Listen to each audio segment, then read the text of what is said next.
This is Michael with Parsimony, and today we're going to learn how to import project and task files. And it's a little different than a regular import because there's this relationship between projects and tasks that I'm hoping to show you as this goes along. All right, so let's get started by going to the project list, and here it is. And it says, would you like to make a new project? But no, I've got a batch of projects that I want to load, so I want to do an import. And I can go to here to Menu and choose Import. And it now says, would you like to make a new data import? And I say yes.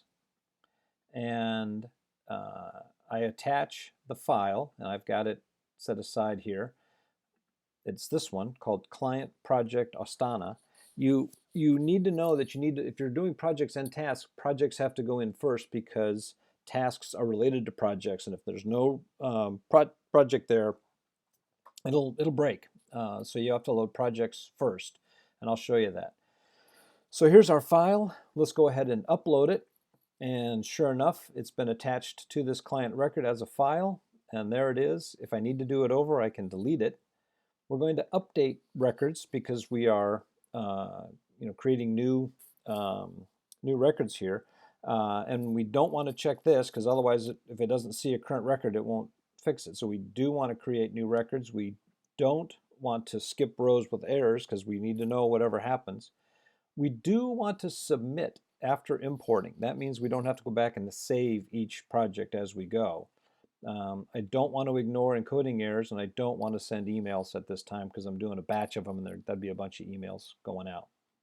So with that, let's click on Start Import and see how it goes.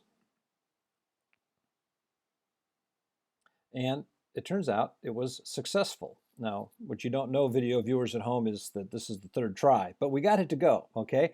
If it had failed, we would have seen failures listed down here and a bunch of error messages. So in this case, it was successful.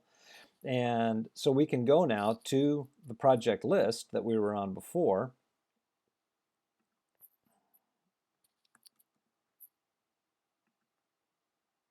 And you can see that they have all imported. Now, technically, they came in a way I don't really like. They came in on the last modified or whatever because they came in, the last record in is shown at the top. I've actually structured this very carefully so that it goes in by name.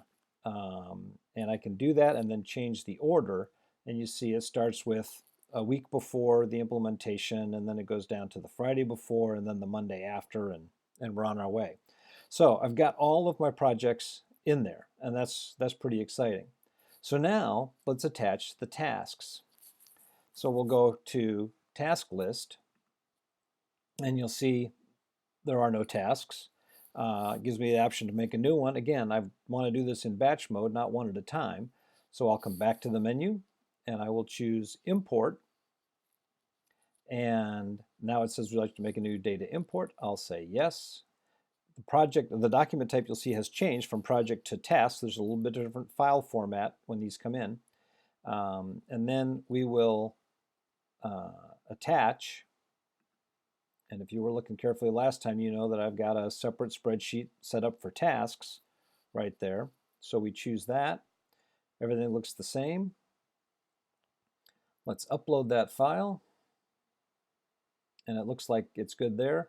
Same as before, we're going to update records, and we're going to submit after importing. And I think we're ready to see if this one works.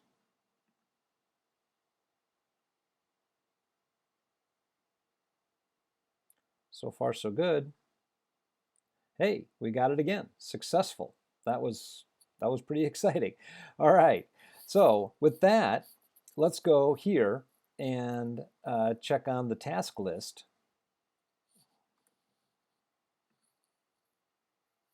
And there they are. Again, I'm going to switch to, well, actually, I'm just going to change the order on this one, and it should come in the way I want. There we go. All right, so now here's a little bit of the magic. Let's go back to projects. And we have our project list. And if we come down to, say, day 1, Monday, setting up people, we can click on that, and it says you've got tasks associated with that. And when I click on the tasks, it says here are the 13 tasks associated with day one. So you see how cool that is? We get the projects loaded in, then we associate the tasks that come in, and they all show up just where we want them. And then we can go in, for instance, and take on one of those tasks, setting up the users. And once we've completed that task, we can mark it as closed, save it, and we're done. That's it. So that's how to import projects and tasks and a little bit of a look at how the two of them work together. I hope it's helpful. As always, let us know if there's anything we can do to make it easier. Thanks.